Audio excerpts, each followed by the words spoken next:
When I was dreaming,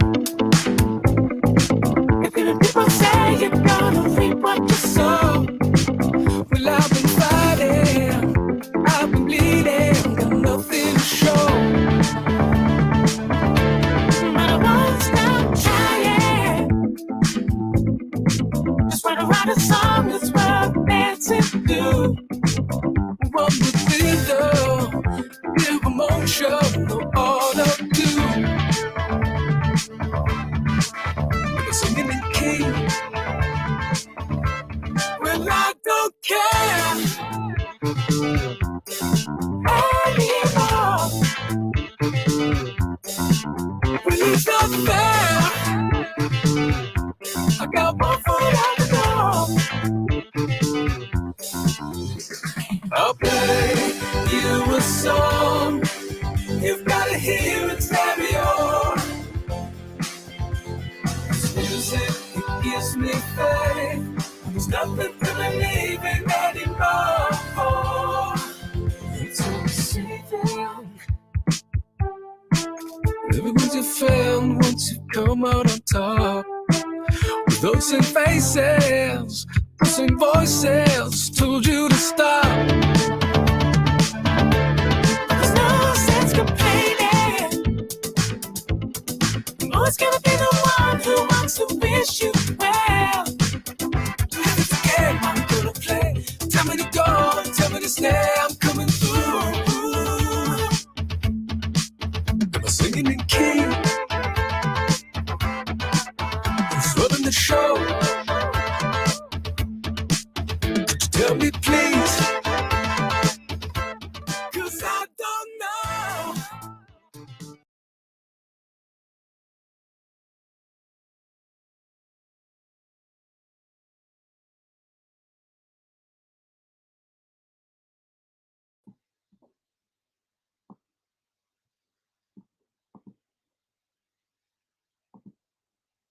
Hey everyone, Greg Staley here from Diverge Media. We're excited to have our next guest on, Brigitte Belton. And I apologize for the short-winded kind of talking here, but just dealing with some health issues, and I'll try my best to push through. But Brigitte Belton, for those that don't know, is arguably the spark that lit the convoy fire. Although if you've been following the independent media and the mainstream media, you likely don't know about her as well as maybe Tamara Litch and some of the others involved. So today we're seeking to go through some of the documentation from the Public Order Emergency Commission and kind of lay the foundation for what actually unfolded and happened in the lead up to the convoy that arguably changed the world in terms of restrictions and measures related to pandemic, and ultimately led to what seems to be the repeal of the measures here in Canada. So without further ado, we'd like to welcome our guest, Brigitte Belton. Hey, Brigitte, how are you? Hi, how are you, Greg? I'm good. Good. So for all the people here, we got comments coming in. If you have questions, we ask that you throw them in the comment section. We'll do our best to get to them throughout the show. And please share this out. We're hoping to kind of have the opportunity for you to clear the air here and give your version of events. So we talked a little bit before we went on air here, but I want to jump to the Public Order Emergency Commission timeline.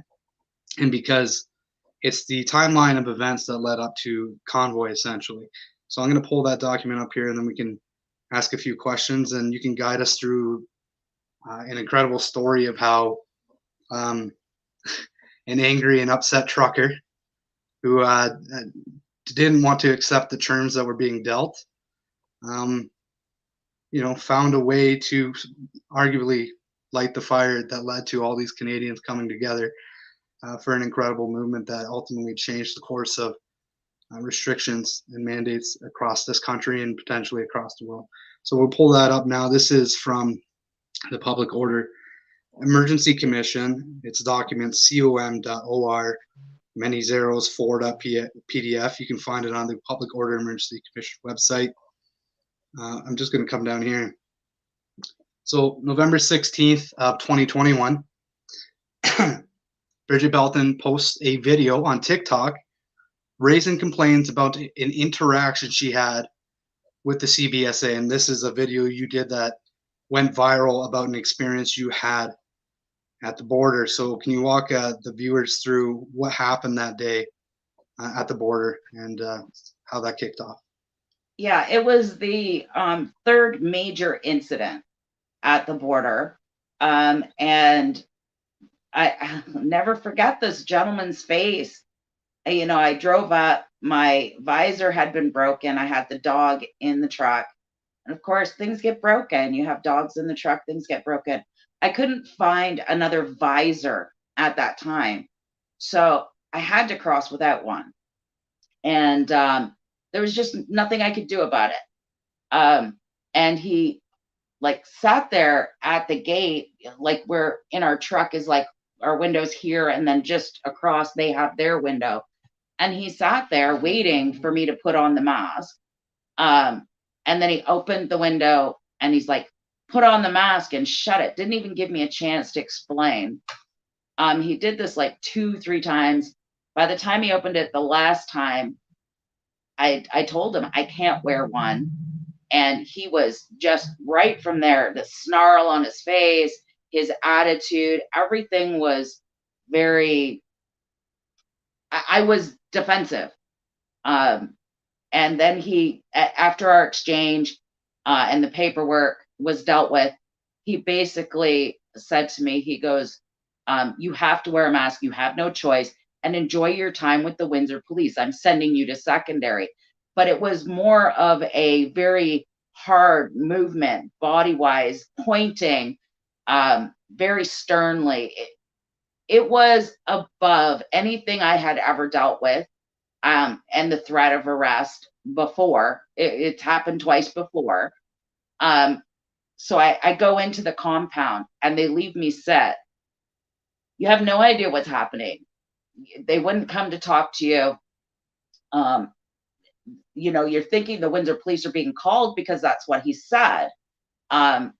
So you're afraid of what's going to happen to you. And then when they did come out, they threatened all sorts of things to put on the mask. They're going to take my dog. They're going to take my truck. They're going to put me in jail. Just outrageous, you know, demands of me.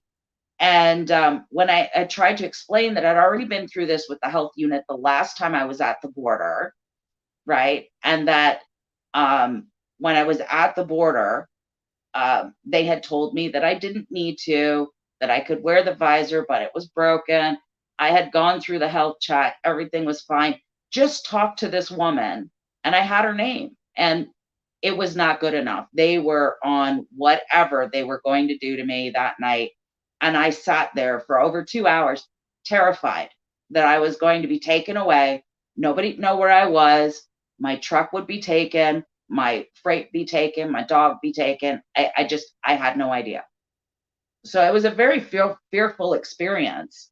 And I was already experiencing stuff crossing the border, like loss of sleep, shaking, like crying on my way from, you know, a far destination like Florida backwards, just crying for no reason. I was already traumatized, and that just went over the top for me.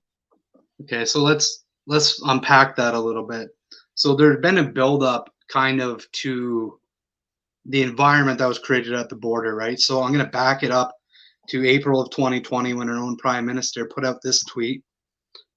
He said, or sorry, March 31st of 2020, said, while many of us are working from home, there are others who aren't able to do that, like the truck drivers who are working day and night to make sure our shelves are stocked.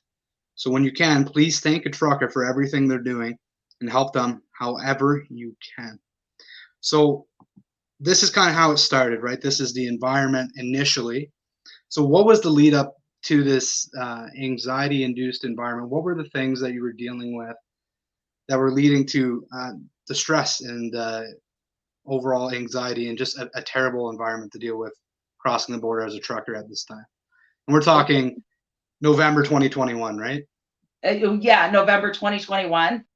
Well, there had already been threats, right? In June and in February, there were 2 threats of arrest. One was over an email address and phone number, that I said they didn't need. They had that on my fast card. Then February for buying a pair of jeans and claiming them, I was going to be arrested. I mean, it was just ludicrous what was going on. So sorry, Greg. well, yeah, no, I know, but so just back that up. So you had bought a pair of jeans as an example. Sometimes it's better to hone in on a single story to illustrate the absurdity of what's going on, right, for people. So you bought a pair of jeans. We couldn't buy jeans here in Canada, right, at this time. So they had locked down these areas. So you go to the States where you can do those things, and you say, I'm bringing this back. Like, I'm a trucker. I got, I'm doing this and I have access. It's not a big deal. But because you had done that, you're saying they threatened arrest at the border?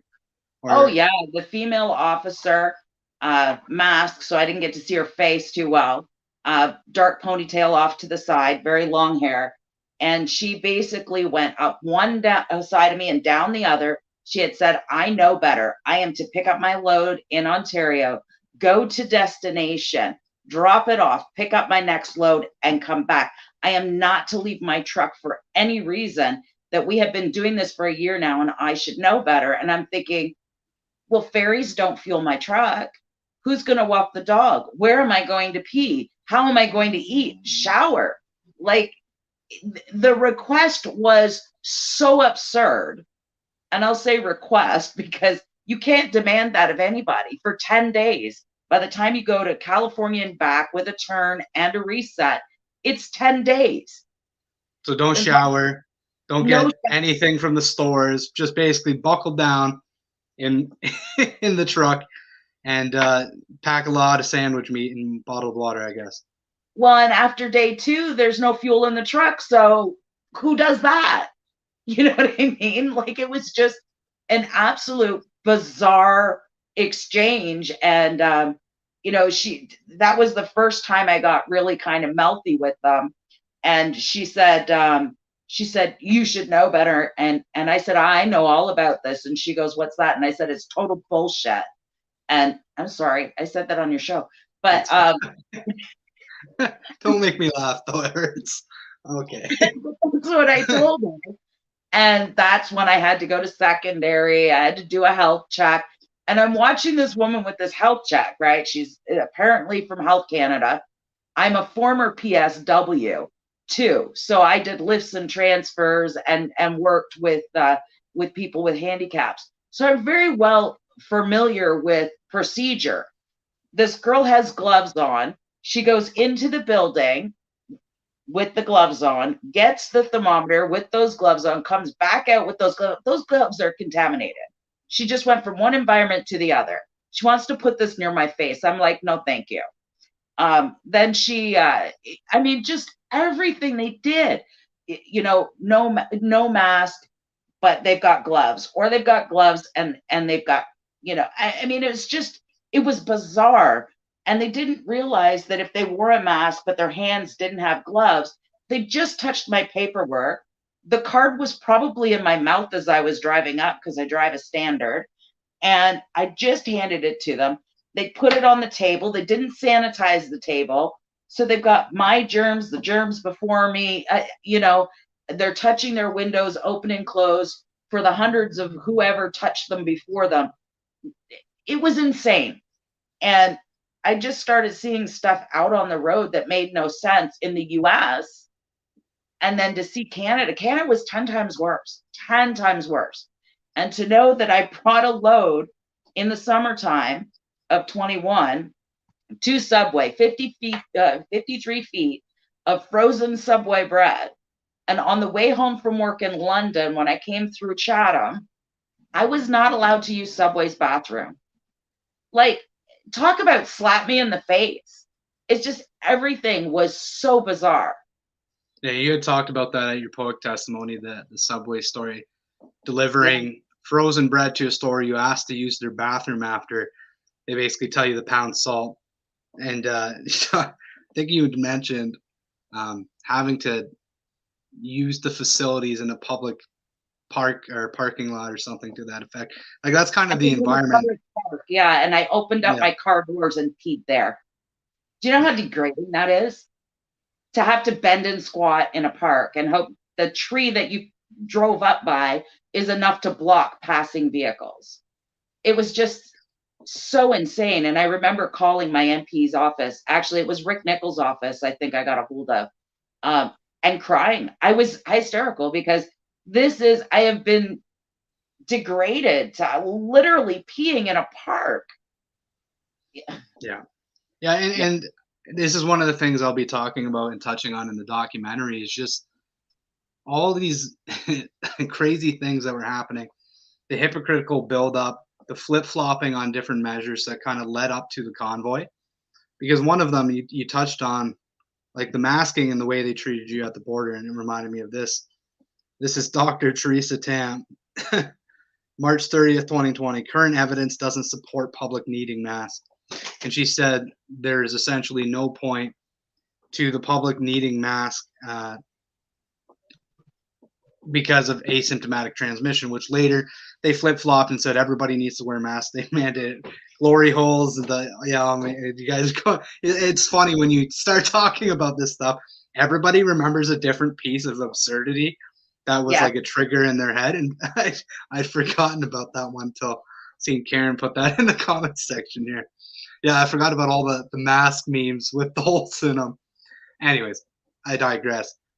We went from support the truckers, we don't need masks, to we now need masks all the time for everyone at all times. And this absurd enforcement environment where people were basically encouraged to snitch on their neighbors, snitch on family, friends, not participate, be a part. And then the people that our own prime minister was at one time applauding for their role in the supply chain and helping to basically allow for us all to be comfortable and have food and supplies, then quickly became part of that regulatory environment and the absurdity with it. So I guess we'll move on a little bit now. So we covered a little bit on the CBSA, what led up there. We feel free to pass on this, but on the masking thing, I know you had mentioned in your Public Order Emergency Commission, there's something in your past that caused you to be uncomfortable wearing a mask, and you don't feel the need to divulge on that if you don't want to, but there is legitimate reasons why people and didn't want to wear masks outside of medical reasons, and some of them were uncomfortable, to say the least. But it shouldn't be something you have to explain to a stranger, and then to get in essentially a fight with a border agent, CBSA agent, over something that personal. I mean, that shouldn't be something you have to explain, and then you're at the behest of a stranger, and are they going to see it the way that you see it? So it is it's a bizarro world. You can touch on that if you want. If not, we'll just move on to the next part here. It wasn't just CBSA I had to explain this to. It was, and it was something that I didn't realize was going to bother me,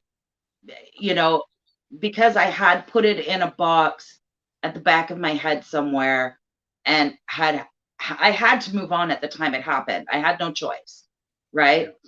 So having to say, not once a day, I'm a victim of violence, please stop. You can't do this. You can't force it. I don't need to wear a mask. I'm good. To saying it every time I stopped, every place I went, 100 times a day, to the fact that it ended up becoming, I was reliving that horrible event constantly. So, as well as the triggers of people, well, you can't come in if you don't wear one, to having to explain why, because they go, why? And it's like, I really don't want to discuss this. None of your damn business. Yeah. Right. The environment that the politicians had created was, well, there is basically no good reason. And then it was almost encouraged in a sense, which certainly wasn't discouraged, to treat people in that manner. And I dealt with that myself, where we wouldn't go shopping as a family anymore because we had one interaction at a local grocery store, and basically got swarmed by supervisors and other employees. Somebody had basically rung the alarm underneath the cash, and next thing we know, we were getting harassed by Yeah. 3, 4 supervisors of the store, and we're just like, we shouldn't have to explain it. Not to mention, our own health officer had said, "Hey, they don't do anything early on," but apparently the science just changes all the time in COVID loony land, and this was kind of the environment that was going on. So I just bring that up to contrast it with something much more. It's a lot different. Like, again, that's an extreme example that you're dealing with, but that's the environment that was around it too. So it's now you got to explain yourself to a complete stranger about what, something that personal. Basically, go, like, screw off. Like, it's none of your business. But this is what's going on as you're crossing the border, and you're trying to do your best to comply, wear a visor. But that CBSA incident, you have a broken visor, and it leads to this just absurdity where they're basically, he just keeps opening and closing the door. Put a mask on, and you don't even get a chance to really talk. Closes the door. Yeah. And this went on, and then you did a video that went viral shortly after, and you kind of touched on some of that stuff there. You shouldn't have to explain to somebody why, and Right. absolutely you shouldn't. And I'm sorry that you'd have to relive that because of the environment that was allowed to be implemented at that time by passive Canadians and by politicians and health bureaucrats that, in my view, encouraged that. Well, and CBS themselves, when the complaint went in, didn't apologize. They said he was well within his right to behave that way. I don't think so. I still don't think the way that I was treated and it was acceptable. And if I was treated that way, other Canadians were treated that way. So it's not just about me. It was about everyone. And that's the thing. Everybody's like me, you, I. No, it was about all of us. If I'm doing that, if I'm going through that, then other people are also as well that maybe didn't have the support system I did. My husband's a fantastic, I love him to pieces. He is amazing support system. And maybe they didn't have that. So somebody had to stand up. Somebody had to say something.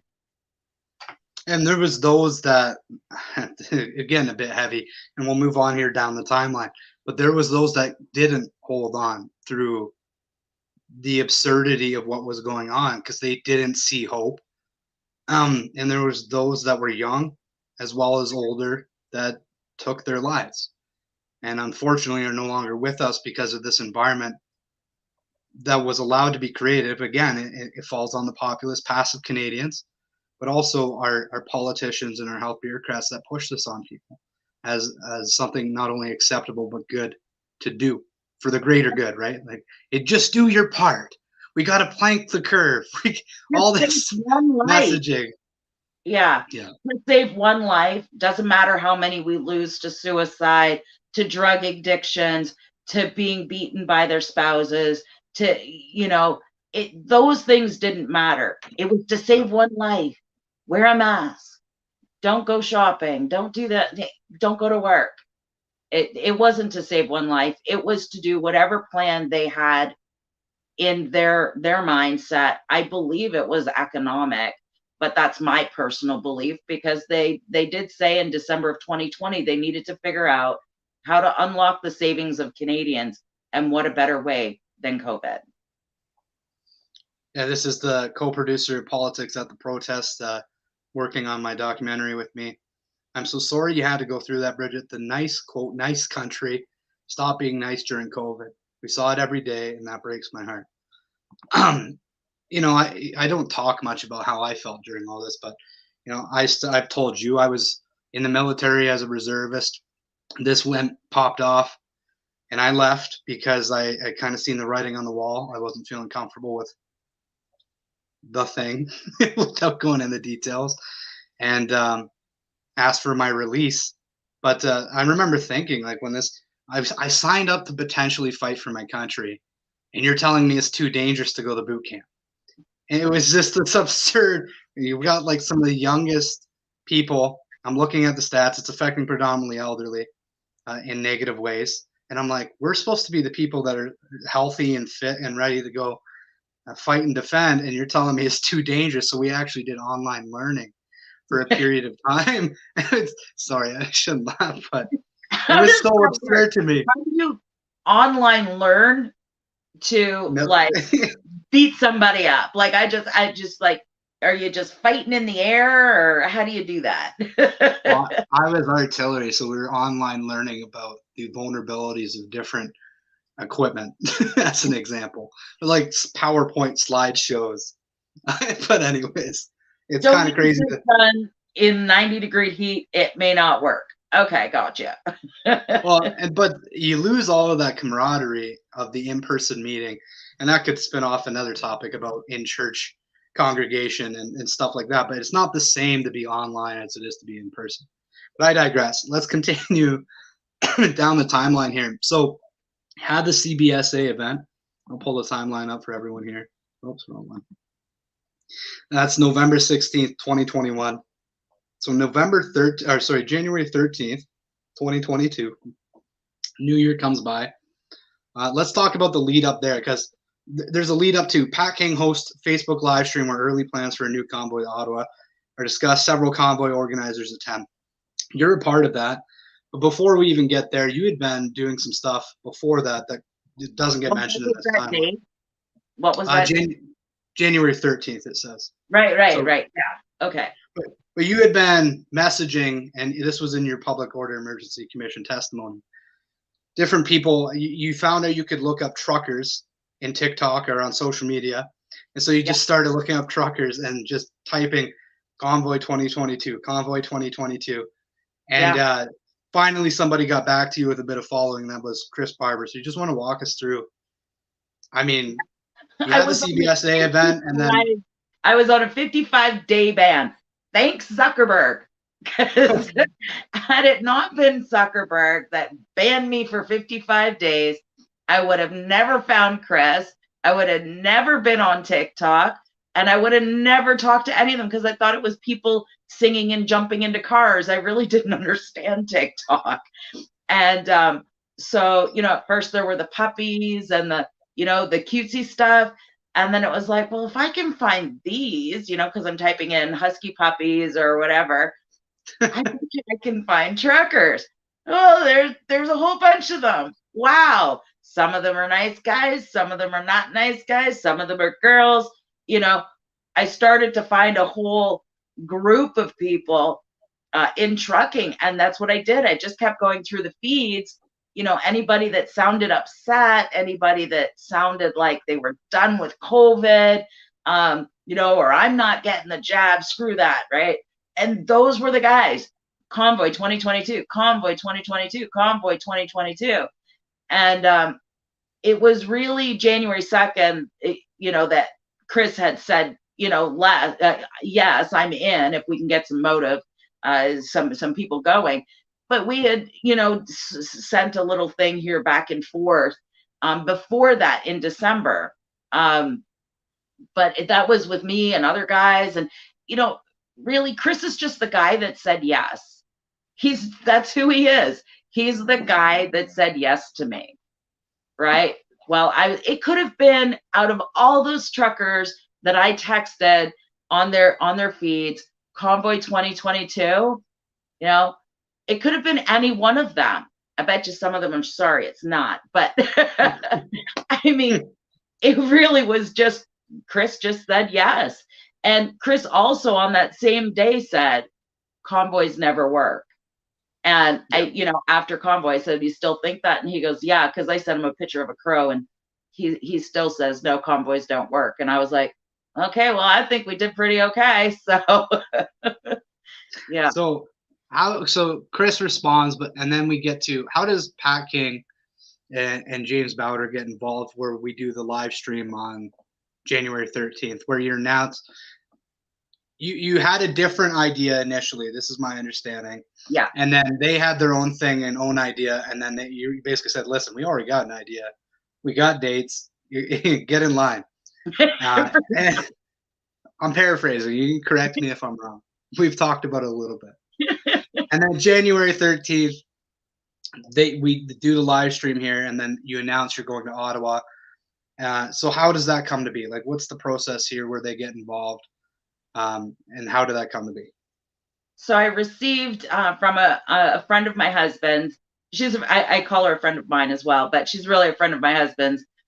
She's the Women's Confederation of Trucking, and Shelley has known my husband forever. We've talked throughout my husband and my relationship, but she sent me this web page and James Bowder talking about how he was going to do a bear hug to Ottawa, and it was my dates. And I was like, oh, Shelley, I got to call this guy. I was like, what is he doing? These are my dates, right? And she goes, I know, that's why I sent it to you, kind of thing, right? So I'm like, okay, I'm on it. So I call up James Bowder on the 12th of January, and I said, you have to change your dates. Those are mine. And he's like, well, no, wait. And I'm like, what do you mean, wait? No, I'm not changing my dates. You change yours. Things are already a go. We're 10 days in.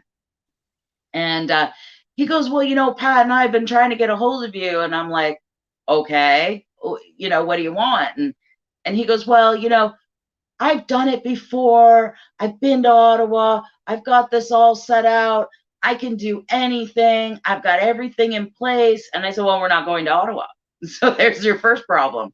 So back that up. You had originally planned on doing slow rolls. Slow rolls. Every city, every province, from one end of the country to the other. And I still believe had we done that, it would have had a different impact than what happened. I think the impact would have been greater, and they would have had to talk to us. But that's my personal opinion. Like, nobody has to share that, and that's okay. But yeah, and James sold us on this idea. He had everything in place. He had permits. He had this. He had that. And I was like, I don't know. I'm not going to say yes. I've got all these guys that are lined up with me now. This is a group decision at this point. It's not a Brigitte decision. So we arranged for the very next day to have a Zoom call with Chris and Joe and Dale and myself, and not sure Joe Jansen, Dale Lenz ended up being road captains, right? Right. Yeah. And, they did just as much as Chris and I did. So I'm not sure why they're kind of they're not given as much credit, but they did. They did as much as Chris and I did. Their phones were ringing off the hook. They were doing stuff. They're fantastic guys. They did a fantastic job for us at the time. So, I put it out there, and I think it was Joe that was the first to speak up and say, yeah, let's go to Ottawa. So that was in order. Yeah. So I was under the idea that you had already made up your mind that you're going to go to Ottawa before the live stream, but it was actually during that live stream, and it's publicly available through the Public Order Emergency Commission if you're seeking to find it, where you announced that you're going to go to Ottawa. And so I remember, what do you guys? I think it was Pat who said, "What do you think about going to Ottawa?" And you're saying Joe spoke up first. Let's do it. And that was in the spur of the moment, the coming together of two different ideas to unify, the first example of unifying Canadians, to go to Ottawa to protest through a convoy instead of slow rolls. Yeah. So that's quite the story. I didn't realize that was in the spur of the moment. So that's pretty cool. So in the spur of the moment, you guys are getting a lot of attention with what you're doing. Now, Pat King and James Bowder, we can have our own opinions about who they are, what they're about. They've been very much berated and ostracized by the mainstream media and even independent media. But they did have a big part in this. Is that fair to say? Oh, absolutely. And, James Bowder, James Bowder is, he claims the convoy is his, which it was all of Canadians' convoy. So I'm not sure why he has to put his sticker on it. Did he have his followers? Absolutely. Did we have our followers? Absolutely. And we all did, come together for the common good. So it wasn't, he didn't start Freedom Convoy. He started his bear hug. So to give that more of a detailed kind of fine line, and Pat was with him at the time. And I do understand that they're, from a video that I saw, that they were planning to be in Ottawa on the 14th of February, not when we were landing, that they changed their dates to meet with ours before we even knew that. So I had no idea. And of course, I didn't vet anybody. I just assumed everybody was there coming with For a the really right reasons. and Yeah. for the same reason. And that is my fault. I didn't vet anybody. And do I have bad things to say about Pat? Absolutely not. I mean, for me, while he was there, he stood beside me. He dealt with Bowder when it needed to be done. Pat was amazing to me. So if anybody has an issue with Pat, it wasn't the same Pat that I got. So I'll deal with my personal experience. Yeah, and so I think this, just to wrap this up a little bit in terms of what happened here. You had different ideas that come together. This kind of example of the convoy is just Canadians from across the way coming together. What can I do? And the common theme here is that these mandates and restrictions need to go. And so you had initially kind of kicked this off as being upset about the border mandates, but it quickly becomes all of Canada's protest over the mandates and restrictions. And Bowder and Pat they had their own idea, but they come together under this idea with you. And in doing so, for all the ostracizing and putting on the back burner that's happened with Pat, he had a pretty large following at the time. I think during that live stream, he had a couple thousand people in there. And Right. it's fair to say that probably helped quite a bit in getting the word out. And if you look at his live streams, that his Facebook page is now back up, that he had put out through the convoy, I mean, they were getting low end like 60, 80,000, high end hundreds of thousands of views, 200,000-300,000 views. And some of them, he's not my cup of tea. I'll be the first to admit he's a little over the top, but he does have a side to him that's softer. And I remember watching a video where he's showing I think he said it, like, what do you call it? Morale raising video or something like that. And he was showing all the different booths that were, here's deodorant, here's hairbrushes, here's toothpaste. They got everything. And he's showing this kind of stuff. Like, he was in the crowd doing those things. So for all the bad media press that's gone on, he did have a role to play in that. And I think it needs to be recognized that imperfect people, as as we all are, we're a part of this, and Pat was included in that, and arguably helped it get recognized and get the word out, because a lot of people, when you come across a video, you're not going to know who Pat is. You're not going to have watched everything he's ever done or said, which the media will pigeonhole something he said years ago or something like that and say, well, how dare you associate? Well, you're assuming the average person has seen all those things, whereas they might have just seen the video like I just described, where here's a video of me showing all the booths that are up in Ottawa, or here's a video saying, hey, we got clan mothers coming to Ottawa, and this is whatever. So this is kind of to me, embodies the Freedom Convoy in a nutshell. It's just people coming together, all doing their own little part. But I'll ask you the question: do you think it wasn't really any one person that had the role in this all coming together, right? Like, this is just you might have been the spark that lit it. You had this idea, you message Chris. This leads to the converging of two different ideas coming together and the convoy being announced.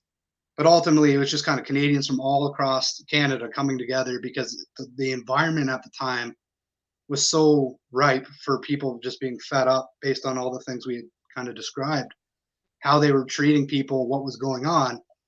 Canadians had finally said enough's enough. And they just hopped on the opportunity and what can I do? How can I help? Was that your experience? Yeah, absolutely. I mean, we were getting calls 24/7. What can I do? What can I do? How can I help? How can I help?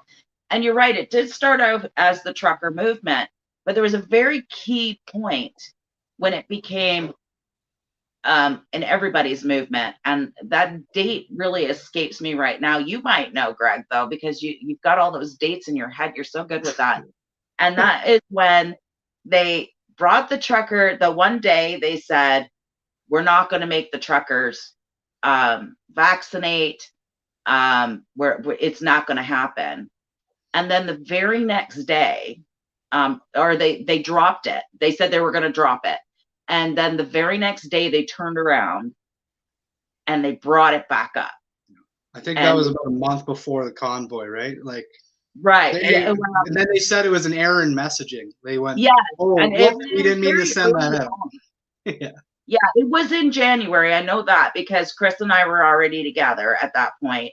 And Chris called me, or I called him. I'm not sure, but we were on the phone.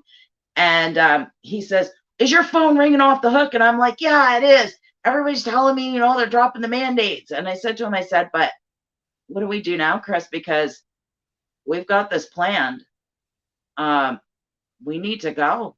And we need to support all those other men and women that aren't in our position, right? So that night we made the decision that it wasn't going to be just for us. It was going to be for everybody else. I mean, we had made that originally. We were supporting everybody, but just because the truckers were going to go back to work didn't mean we were going to. We were going to continue. We were going to continue to fight for everybody, boots on the ground, the doctors, the lawyers, the whoever. We agreed that's what we were going to do. And we put out a video saying that we weren't leaving Canada to themselves. We were going to still be there for them. And it's a good thing that we had that video ready, because 12 hours later, they changed their mind. Right? Well, that quick, right? So, yeah, absurd. Typical Trudeau government fashion. Flip flop, flip flop. But it comes out. Apparently, it was a mistake that it was sent out, and then they reneged on it. Date to rescind it, actually, but that was the mistake. So you made that determination though when that happened. They reverse it, and now it doesn't affect you. Like presumably for that period of time, you're under the assumption like, okay, well, our jobs are secure. We're okay again, but there's all these other restrictions and mandates, and you've been dealing with Canadians from across the country that are joining with this idea like this needs to stop. These restrictions and mandates are too much. And so they got involved for different reasons.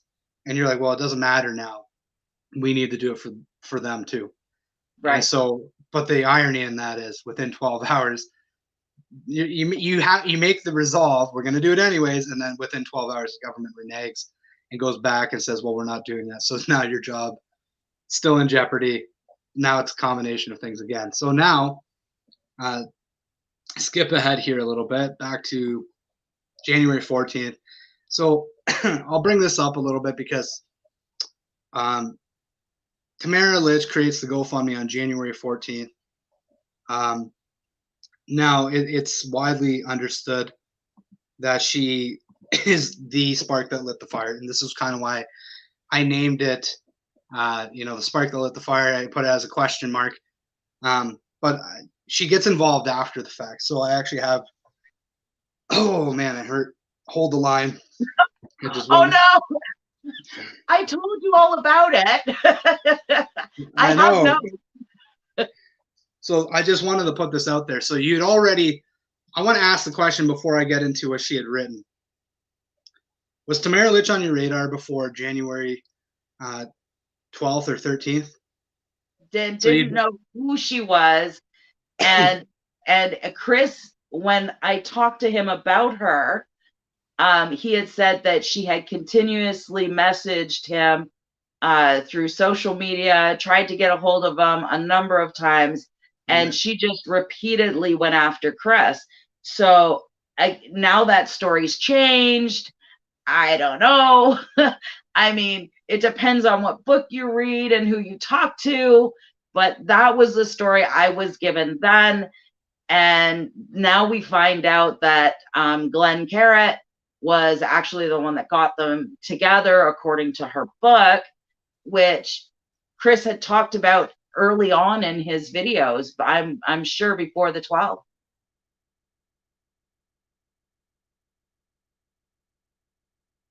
Having some internet connection issues here.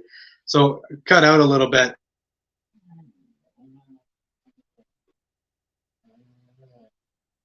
Is it you or me?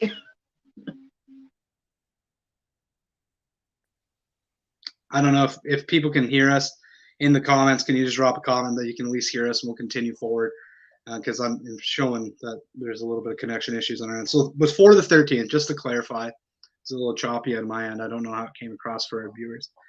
She wasn't on the radar of people, Pat King, James Bowder, Chris Barber, yourself, that have been putting these together. So that's good to know. We can be heard. All right. So I say that to bring up, I got her book in front of me, chapter 4, page 69. She said, we had come up with our plan by January 13th. Whose and plan?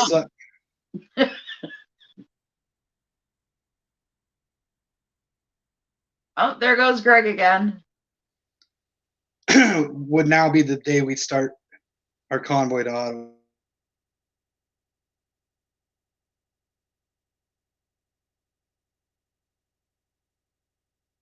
By January 13th. Well, you're saying, and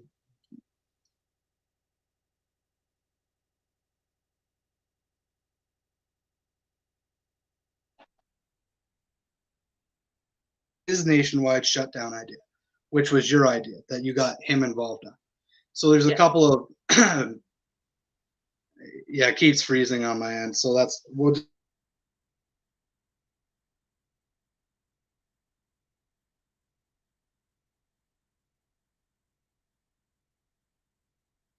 idea. It wasn't the slow rolls. That idea was yours. And then January 13th, she says, we're just getting to the good stuff. I know, that's how I feel. It's always the most frustrating thing. Now, like, what's happening? It's always what everybody thinks, eh? As soon as the connection issues happen, they're like, yeah, but come on. Just get to the good stuff, come on. But we had come up with our plan by January 13th. She wasn't involved, to your knowledge, at that point. And then she says that, and we decided January 23rd would be the day, the day Chris had first proposed for his nationwide shutdown idea would now be the day they start the convoy to Ottawa. Wasn't his nationwide shutdown idea. You had messaged him. So now I want to bring this up because there's been something that's been going on for the people that have been following this, where, well, you just can't get along with anyone, Bridget. Why are you so upset? We don't get it. And right. So I bring this up to say, you know, I don't think you have this like, I need the attention and I need the credit type thing that is maybe it's been painted out to be. But it's kind of, and you had mentioned this to me before, if you are at work and you do a good job and the supervisor goes over to your coworker, you know, kind of already come together and the plan had already come together, and he goes, great job, other guy. You'd be a little upset. And so that's kind of the issue here, is false attributions of who did what, false credit being given where maybe it's not due. And it just, if you're, you know, you did this, let's just say this is the truth. And that brings me to a story that you had told me, where Tom Quiggin has walked into a room when you're in Ottawa, and he looks at Tamara Lech and says, this is according to you. So again, I haven't reached out to anybody else on this, but it's your story. I just want to bring it up and let you kind of, you know, explain what happened. And Tom Quiggin says, the reason for the convoy, and he points to Tamara Lech or something to this effect, is her. And Chris Barber tells you, he kind of like taps you, just relax, don't say anything. For unity. And this was kind of a reoccurring theme. And you didn't make a big fuss at the time. But now, as time's passed, it's kind of, you know, you'd hoped maybe the truth would be told and just credit would be given where credit's due. But that, in your view, hasn't been what's happened. So walk us through that story, and maybe you can elaborate a little bit on this perceived infighting, because it's one of these things that bothers me. It's like, oh, it's not a big deal, just let it go. Well, if you're watching somebody get credit for something maybe they didn't do, and on such a big scale, I think we're lying to ourselves if we said it wouldn't bother us if we were in your shoes. I think that's kind of, it's historical at this point. And I, you know, when it first started, I didn't think of the historical factor, even though everybody was saying this is going to be a historical event in Canada. And I was like, yeah, whatever. Right. Like, you guys are like, whoa, we're not that. Right. And that weekend in the room, this is the weekend before the Keith Wilson and the rest showed up. And Tom Quiggin sits down. There's James, Roy, and Joseph all in the room. And they're like, you know, he sits down and he goes to Tamara, it's all because of you. And all of a sudden, her face was ear to ear of a smile. She was grinning. She was blushing. And I just kind of threw up my hands and I looked at Chris like, what the, what's going on? Like, what? And he's just kind of like, calm down, calm down. So I did wait. I didn't say anything in that room. There were a bunch of suits in there.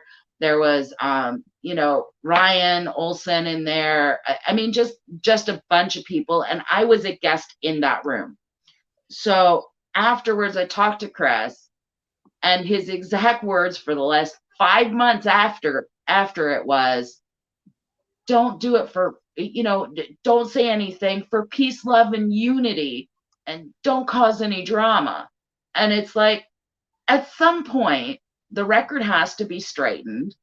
And at some point, you have to understand that you've allowed this to go on. And now you're upset.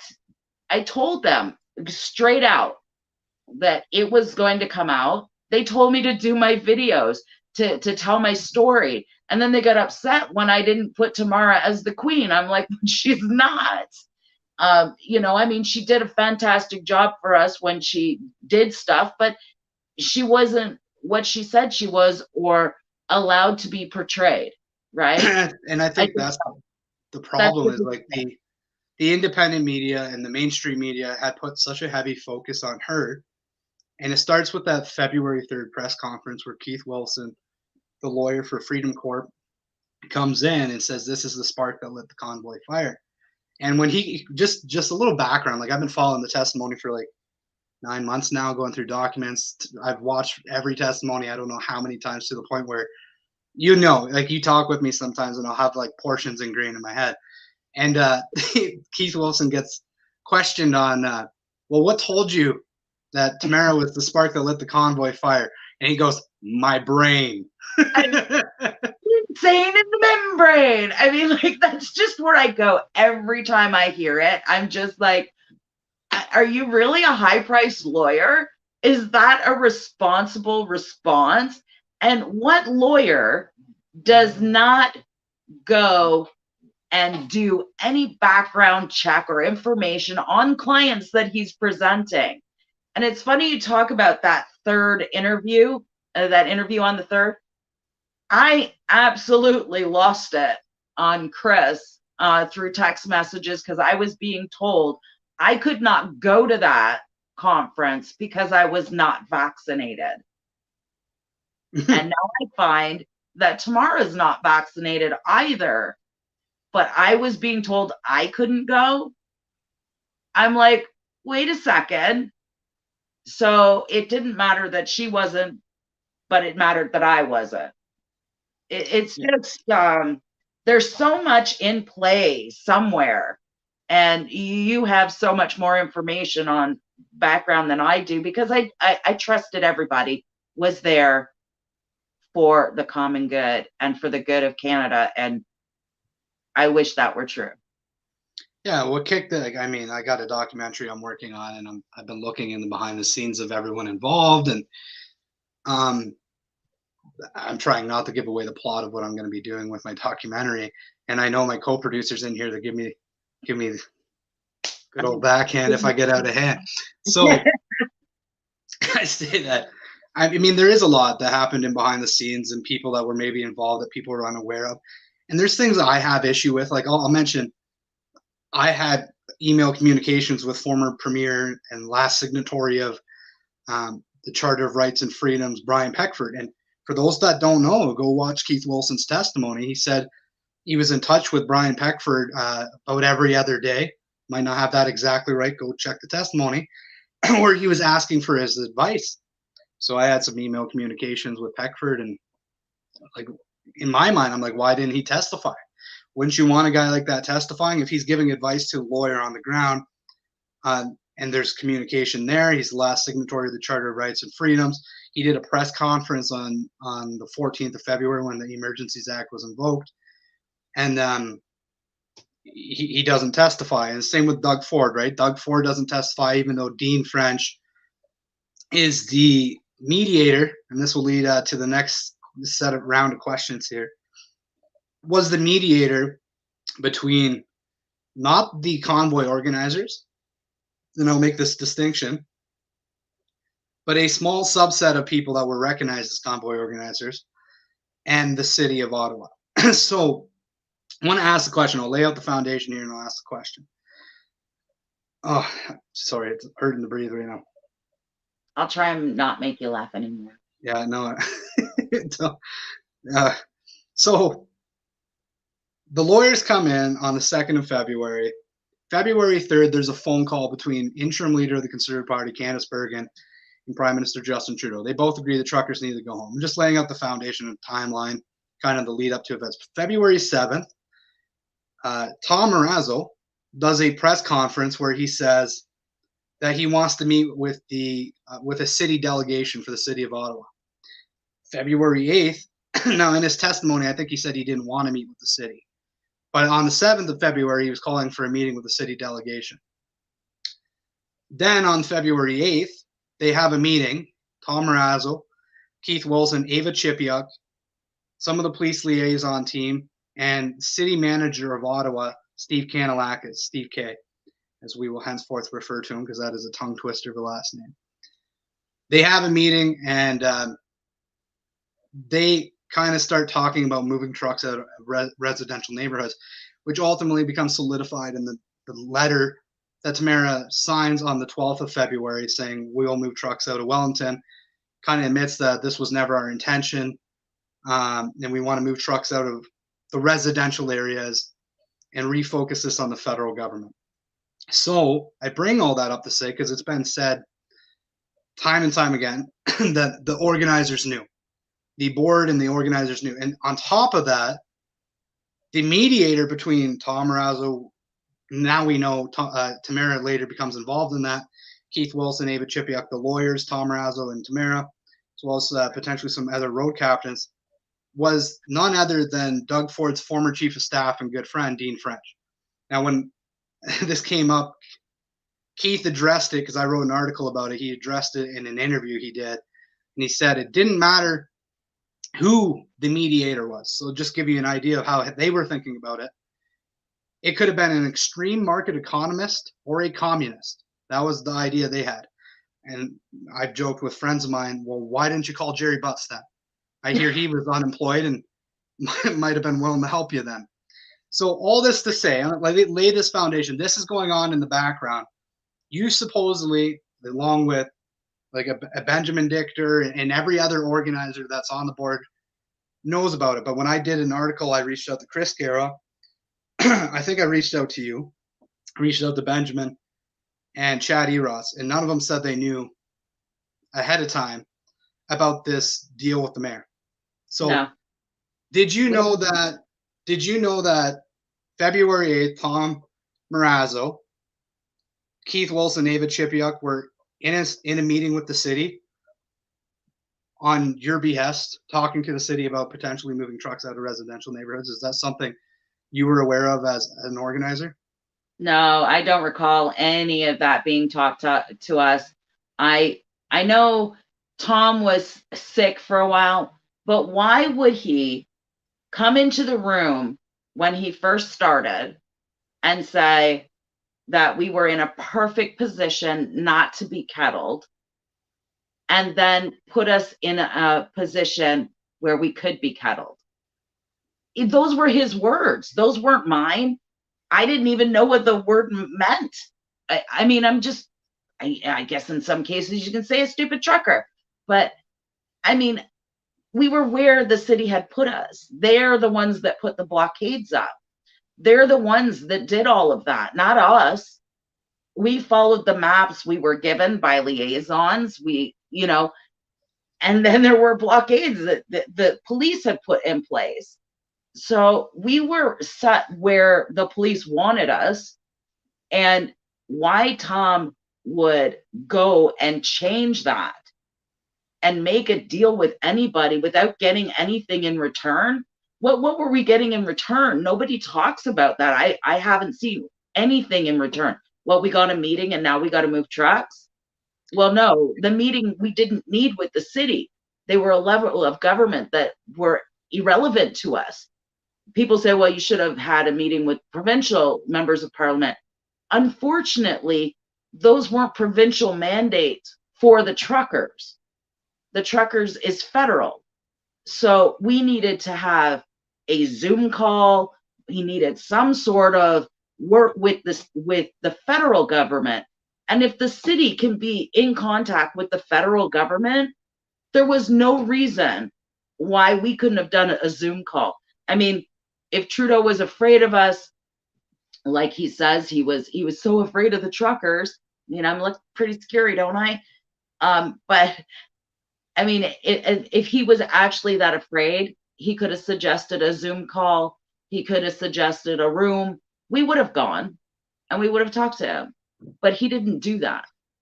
And I wasn't about to give up 1 foot of anything really until we had something in return. I mean, you're asking us to give up what we had, but we weren't getting anything. And I'm not even sure it would have worked, as we found out, because the police wouldn't move the barricades so we could do what the city wanted. I mean, if they would have communicated better, these things wouldn't have been all mismatched. And then you have a letter that comes out. And it was funny because at the POEC, I was under so much stress. And, being there, being the spotlight, seeing people that I knew in the audience, and you're like, and the fact that morning they had twisted everything I had done and turned it all into numbers, which don't work for me. But I couldn't remember at that moment what it was with that page that was put out about the instructions and that we were going to move. If you look at the top of that, and I do point to it in the video, the actual image at the top is blacked out with our logo. That means that image isn't true. It was a duplicated image. So to me, that was probably why it was fake news. And just to pause here, you had put out a video, Pat King had put out a video, and BJ used the account he was in charge of with Tamara, like was in charge of Tamara's Twitter account, to say this was fake news.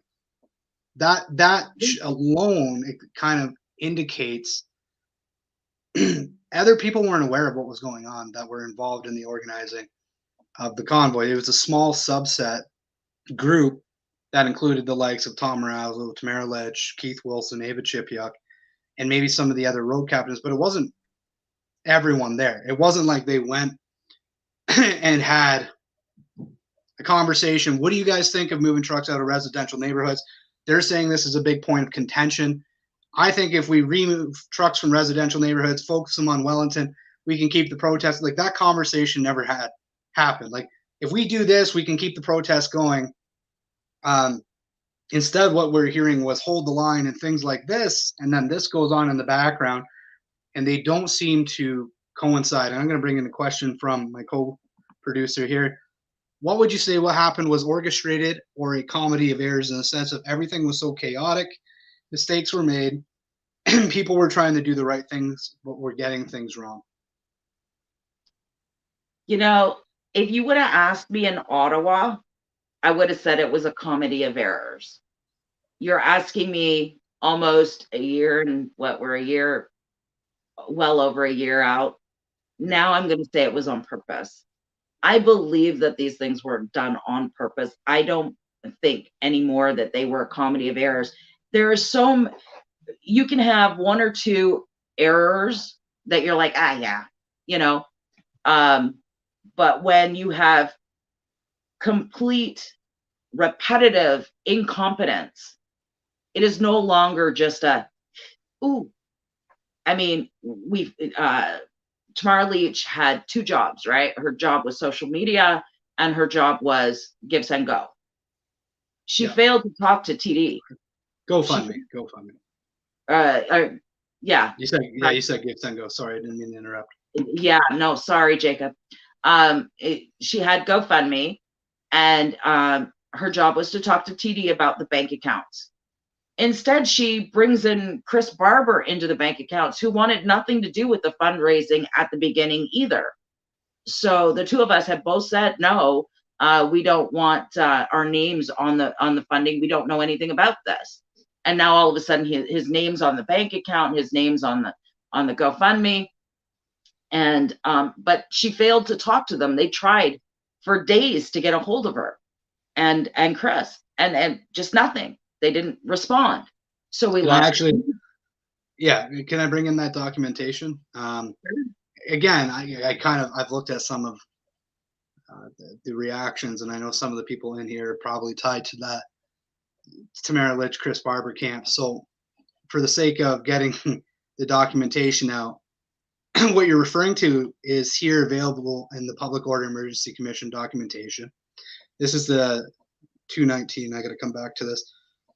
I believe this is, I'm not sure, the document numbers here. I think it was TD who originally brought this forward. But the document number is in the top left-hand corner if somebody wants to go to the website and look it up themselves. So you referred to they had been reaching out. This is Friday, January 28th, 4:31 p.m. from the TD branch manager to Tamara.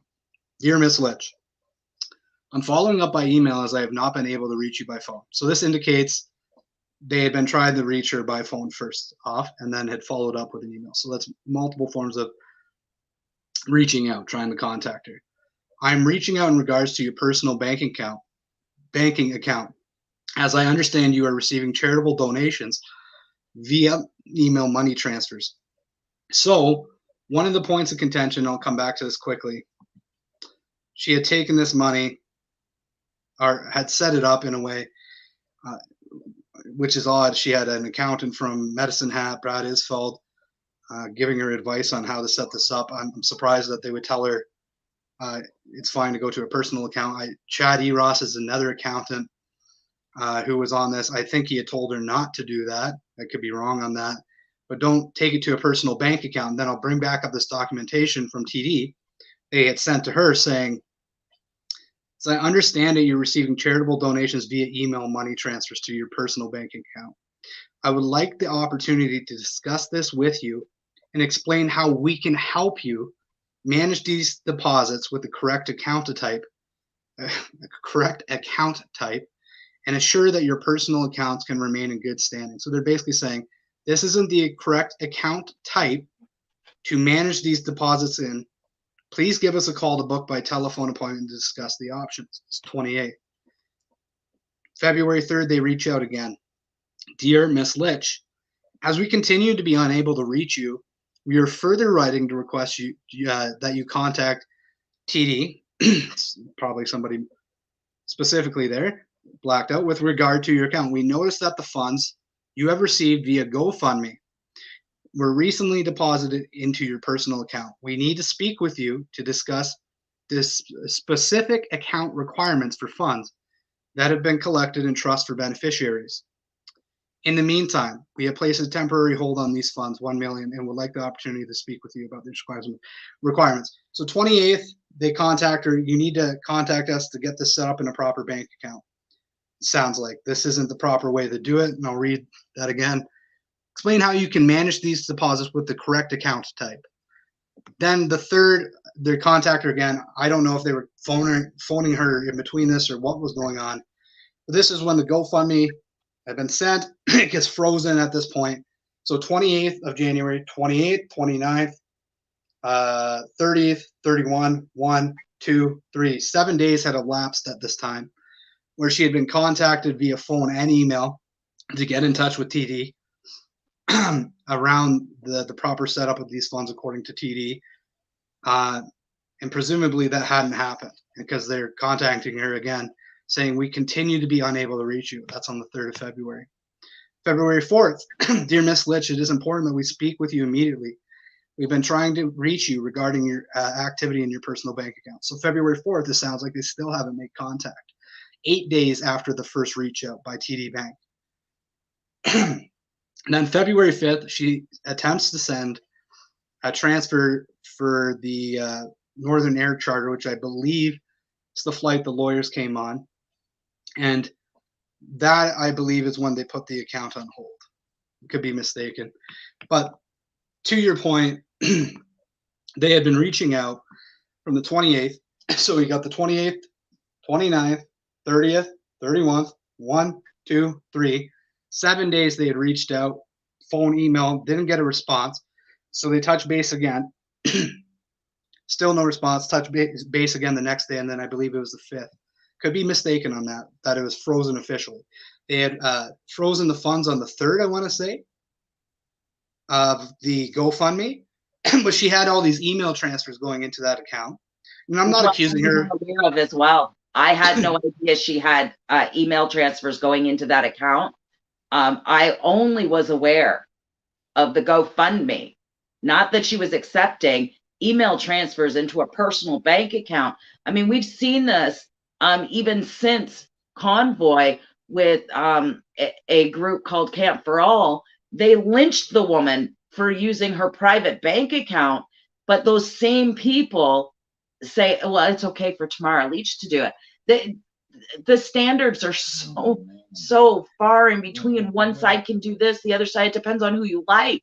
That's not it. This is information. You can't put donations for an NFP into your personal account. She should have known this, and if she didn't, she should have contacted the bank. Our funds are frozen because of it. And I want to make it clear, I'm not accusing Litch of taking any of that money. No, I just want to make that clear for our audience, because I see some of the comments coming in, and you can go into POIC in the financial funding breakdown of everything that's happened with money. To my knowledge, and I've looked at it a few different times, a few different ways, is accounted for it in either an escrow or frozen. They're in different places waiting court decisions. I'm not accusing anything on that end, no malfeasance, so to speak. Just to say that Tamara Litch, we know she had a financial committee, and one of the people in that financial committee was a chartered professional accountant named Brad Isfeld, and he was brought in, I believe, on the 14th, the same day the GoFundMe was created. So from the 14th to the 28th, when TD Bank first contacts her about, you shouldn't be taking these not-for-profit charitable donations into your personal bank account, contact us on how to properly set this up. That's 14 days that she would have had presumably advice from a chartered professional account. I don't know what that advice was that was given to her, but I find it hard to believe a chartered professional accountant would say it's a good idea. By the time you get in Ottawa, I mean, how much was the GoFundMe? On the 28th, we're talking a lot of money. 10 million, I believe we were at by the time on the 28th. So by the time we reached Ottawa, yeah, I think we were at 10 million. Even if it wasn't the 10 million, we're in over $1 million at this point. Oh, absolutely. We were all flabbergasted at how much was there. And did she have ill will? I don't know. I'm not Tamara, and I'm not going to speak to that.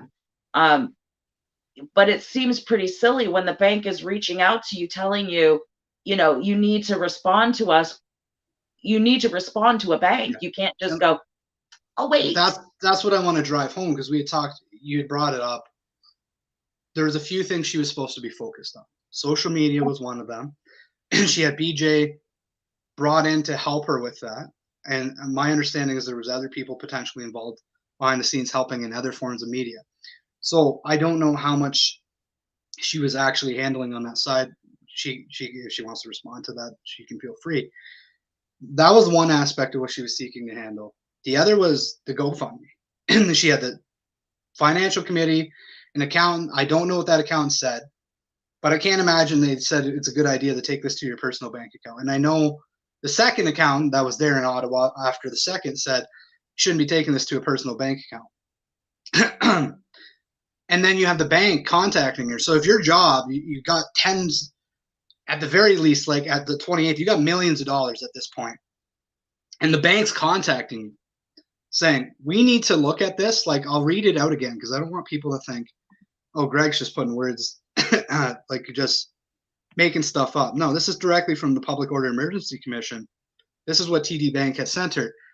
I'm following up by email as I have not been able to reach you by phone. I'm reaching out to you in regards to your personal banking account, as I understand that you're receiving charitable donations via email money transfers. I would like the opportunity to discuss this with you and explain how we can help manage these deposits with the correct account type and ensure, I keep saying that, correct account type, and ensure that your personal bank accounts remain in good standing. So they contact her on the 28th in regards to this, the 3rd and the 4th, and I believe it's the 5th when they get froze. So again, if you have millions of dollars there, you would think, hey, the bank's calling me, I should probably answer the phone. Well, and maybe you miss a day or two because you're busy, but you're probably, I can't imagine more than 72 hours goes by before you went, oh crap, the bank called me, I guess I should get in touch with them. Well, we know that she didn't get in touch with them based on what TD sent out. They say to keep your account in good standing. That language right there is telling you that they're prepared to do something to your account so that you don't have access. I mean, maybe not. Thank you. Now you got me all flustered and blushed. But it's like that tells you right there that something's going to happen with your account. You're not going to be able to access it. This is their way of telling you it's an emergency. Contact us. Yeah, this is very important. We don't want your account to not be in good standing. Yes. Please contact us. And so we know she didn't contact them, at least from TD's version of events. Careful, because maybe they did. Like, there's been a lot of weird things that happened. But we know from the documentation, the 28th, and then they contact her on the 3rd saying, again, we've been unable to reach you. So that's 29th, or 28th goes by, 28, 29, 30, 31, 1, 2, 7 days has elapsed. We still haven't been able to reach you. Don't know if they were calling between that time or they only sent the initial. But then there's 7 days elapsed. They send another one, and then the next day another one, and then I believe it's the 5th when the accounts are finally froze. And it matters because this was supposed to be a focus of hers. And so that was her job. And she had lots of good financial advice, right? He had chartered professional accountants, the finance committee, and a CPA on the ground at that time that should have been advising her, and that were, to my knowledge, and wasn't getting contacted. So it's quite a lot to unpack.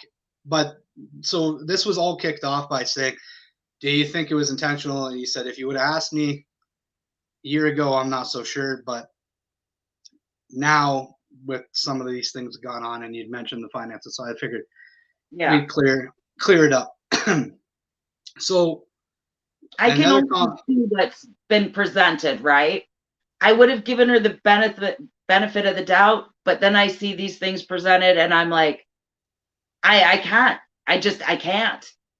She had 2 jobs. One was social media. She lost our first Facebook page to someone. We had to recreate it. Then, she's got BJ, who, is sending messages from her tweet. So she's not from her Twitter. So she's not doing that. She's obviously not handling the account issues.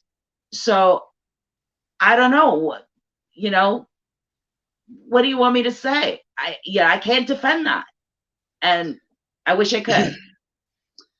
So we won't get too caught into the weeds here. We're just going to bring these things up and we'll move on. There's a lot of different topics. We're trying to get to the bottom of how this all kicked off, how different people got brought in. It's my co-producer, Jillian Davis, again. Check out her book, Wexit, The Reluctant Rebellion. See, Jillian, I'll shamelessly plug your work. Big fan. She's a good gal. When was BJ Dichter brought in and who brought him in? So I have my understanding of this, but what's your understanding of this? It's my understanding that Tamara brought him in to help with messaging. And the first time I remember seeing BJ is different than BJ remembers seeing me. But I remember the day he walked in and he was so angry with Keith Wilson. And I'll leave you to tell him why, because I still, for me, it's not an important piece of the puzzle. It's his piece. But I remember him being so angry and bringing in his laptop, and we had no devices in the room, posted. And so he put his laptop down on the table while he's screaming. I'm covering it up, going, I don't know if this is going to work, but whatever. And I'm leaning to the guy beside me and I'm going, who is this joker? Right? Because I didn't know who he was. And in turn, he didn't know who I was. He leaves without his laptop, turns around to come get it, and then breaks his ankle. So, BJ, I'm sorry, I covered it for you. But we did get it to him, and we did check in on him, and he was under great care. But I didn't know who BJ was. Nobody told me anything. Why was that happening? Why was there a group of people being brought in that nobody knew? And why was there a group of oil and gas advocacy lawyers brought in from out west at $63,000 when our accounts were frozen? We had no money at that point. There are no lawyers in Ontario. I don't know. There's this guy called Paul Champ. He's a lawyer in Ontario, and he's taken us to task. So I guess I should give the Steve Paikin warning now. If you've ever watched the agenda, the views and opinions of the guest on the show do not necessarily represent the views of Diverge Media. Just in case anybody wants to throw a lawsuit our way, as this is an endorsement of views. Just information, just sharing. Again, yeah, that's it. I just got to make sure I cover myself again. This is your experience and what you dealt with and your viewpoint of things. So this is Benjamin. He says, Tamara asked me to come on board on January 15th. So there's some interesting things. Like, I'll give context here. I don't have the email up, but I will be part of the documentary. There was a few people that got an email from a former Harper era MP named Russ Hebert.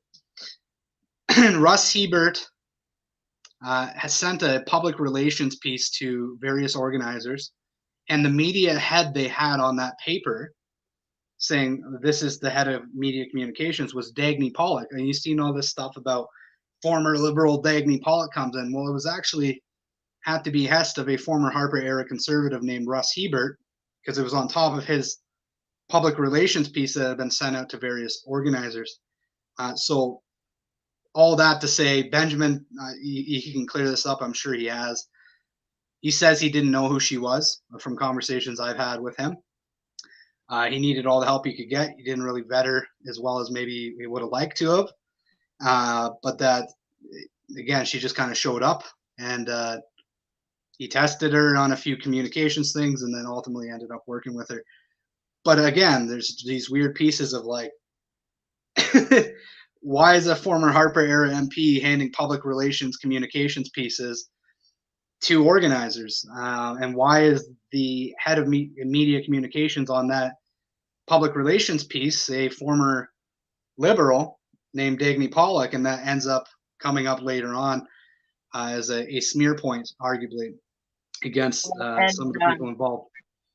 And Dagny had sent messages to me as well via Telegraph, showing me posters, and I was just like, oh, cool, right? Like, everybody's doing their own thing. It's cool, right? Okay. I never thought anything about it, and I just like, cool, right? Like, what do you want me to say? Hey, do you want to join my team? Like, and she was with Bear Hug, which was James Bowder anyway. So, I'll let him deal with his team. But I was just like, wow. And then she puts out a statement after Convoy that this was a Western movement. And I was like, no, this was a Canadian-wide movement. So whoever told her to post that and to write that letter, they were you know, I mean, Tamara was in jail. Chris was either heading home or still in jail. And that message went out, and it was totally incorrect. All right, so we're gonna pop in another question here. Again, if you have questions, pop them in the comments section. We'll try to get to as many as we can. So at what point did this all get so convoluted? Seems that a lot of additional people like lawyers and other organizers got involved and made a mess. So what's your take on that? When did this kind of get convoluted? And then I guess if we're going to talk, trying to think of what I should talk about and what's probably safe territory. I can say that I have looked at the retainer agreements of the Justice Center for Constitutional Freedoms that the convoy organizers signed, including Tamara Ledge, Chris Barber. To my knowledge, they signed the first one, but for sure they signed the second one with Wilson. And some of the things in there are concerning, and maybe I'll address that after you give us your viewpoint on this question here. Well, it got convoluted the minute we were there. I was taken back by, who is this person that's buying all these hotel rooms? I didn't have one. I was outside the city, and that's exactly the plans I had made. But these people are being paid for hotel rooms by one person in particular. There are people there that they just showed up. Why did you show up? Well, I showed up because, you know, my son wanted to go, or I showed up, and now you're in our boardroom. How does that happen? Who knew these people? And then we have TBOF, who at the time, you know, I thought were great-hearted people. That I loved some of those people that were with it. But now I have to wonder, because they were there and the connections they all have. And then Tamara goes running from those people, but after she runs right back to them, you know, with the UPC delegates, I mean, it's just, the more you see, the more you actually take time and go, wait a minute, these people are connected to these people. The roadmap is so narrow, and you have to ask, why is this happening? Like, so this is why did that happen? Benjamin Dichter saying, Tamara, yeah, and Max having enough. Tamara, this is according to Benjamin. Tamara brought her into my hotel room. I think he's referring to Dagny Pollock. Yeah, we're going down a little bit of a rabbit hole, but I think it's an important one to explain. Again, this is an attempt to explain how this happened. And in spite of all this kind of stuff, we still have this incredible movement because Canadians came together, like, in spite of all of this. But there's been this perception, and this is what bothers me, of infighting, and nobody's understood what's gone on behind the scenes and why there's some of these issues.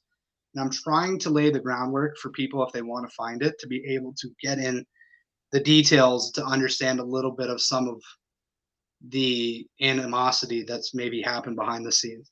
So I'm going to pull up a retainer agreement.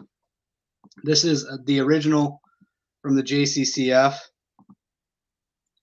The Justice Center reserves the right to invoice you for legal representation, legal services at regular market rates. However, the Justice Center will only exercise the right to invoice you in the event that you're ultimately successful in your litigation, either through court judgment or settlement, and an award of damages or cost, or both, are made in your favor. The amount of any invoice rendered to you will be strictly limited to the amount of such monetary award that you receive at the conclusion of your matter that is paid by the opposing party. So essentially, if you lose, we're going to cover the cost. If you win, it will be to the extent that the award or damages or cost or both is made in your favor. So that was the original agreement that people had signed. I think yourself included. Correct me if I'm wrong. No, I never signed the agreement. Not Okay, so ever. you didn't sign the retainer agreement with the JCCF. But no, I did. I kept putting it off. Well, there you go. It might have worked out in your favor, maybe. Who knows? Later on, Keith Wilson, people end up signing a retainer with Keith Wilson directly. And there's some details in the background there. There was concerns that were brought forward, but let me just read through some of the things that are in here. And a lot of them were in the original retainer. But you agree to fully cooperate with the media and communication strategies approved by your lawyer or lawyers, and implemented by the Justice Center to publicize your matter. Fully cooperate with the media and communication strategies. I thought that was interesting. So what does that mean? Do they have a say in how you should respond to certain questions? Because that's not, in my understanding, typically how lawyers operate. Typically, they would tell you, maybe give you advice and say, I wouldn't do this or that, but you're your own person. I'll defend you the best I can. So that could be interpreted that way, but to fully cooperate with the media and communication strategy strikes me as odd. You agree to follow what? You can't question them. You can't question them. The minute you start questioning, then you're cast aside. I had gotten some media requests. I sent them because I was trying to stay within the confines, seeing if it would work for me.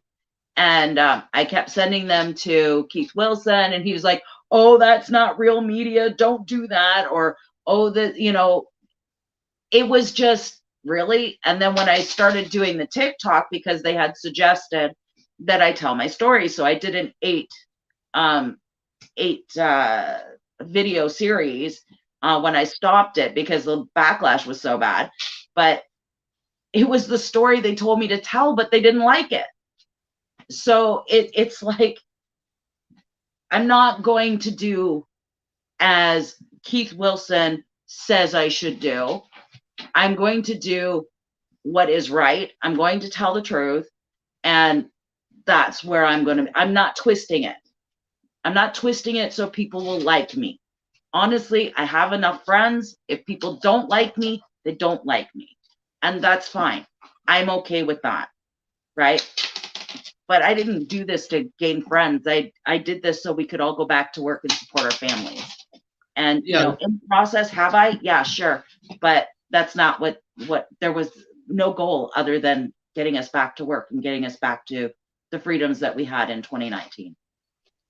And that's kind of the oddity of this, again, my understanding of how a lawyer would operate typically, they might give you advice, but they're not going to say, like, let's read that out again, because I don't like you get into the technicalities of legalese. I don't like using my own words. I like to read it directly.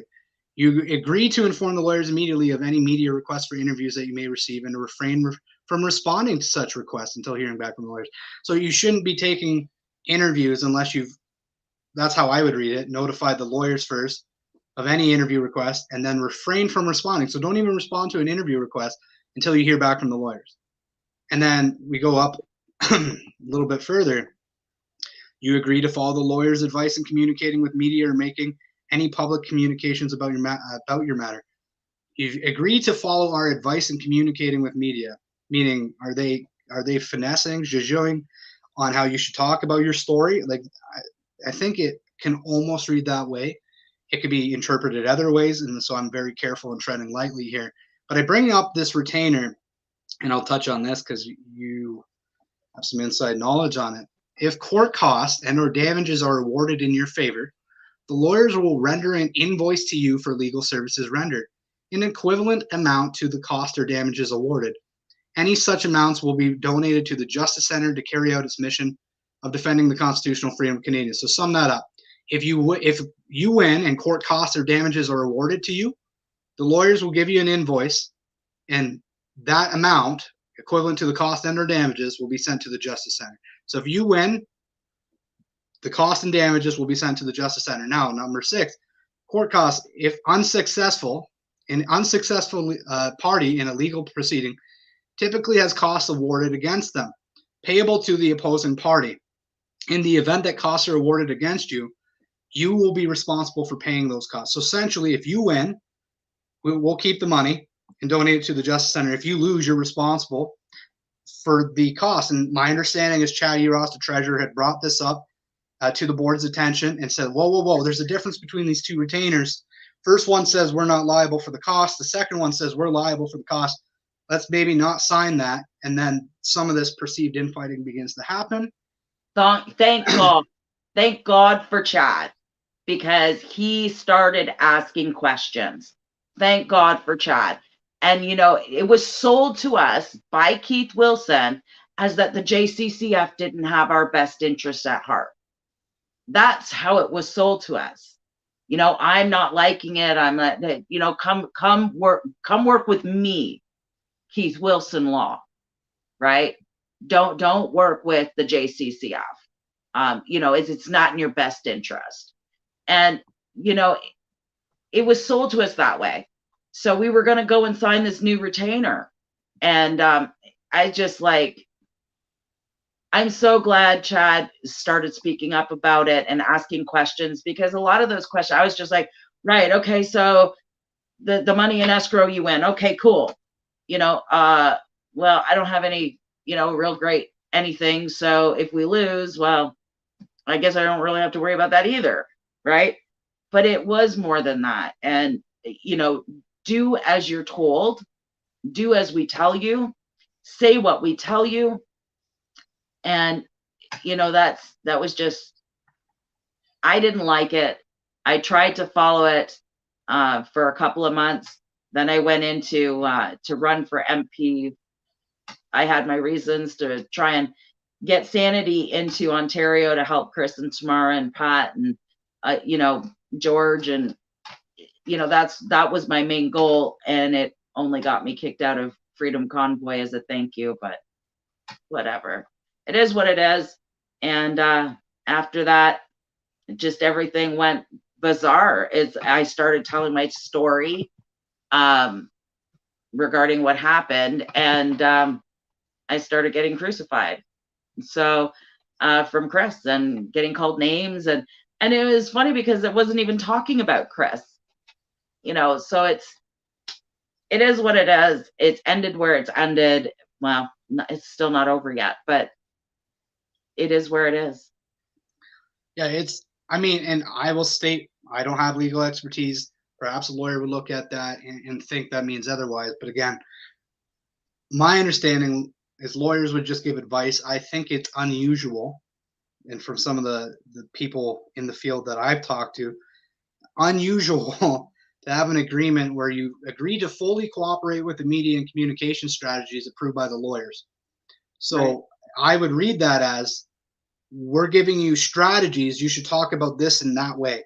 You should communicate this in that way. And if you don't agree to do that, well, maybe we could remove funding. And so my understanding was there people that were going, shh, don't say anything. Don't say anything. We're going to lose our legal funding.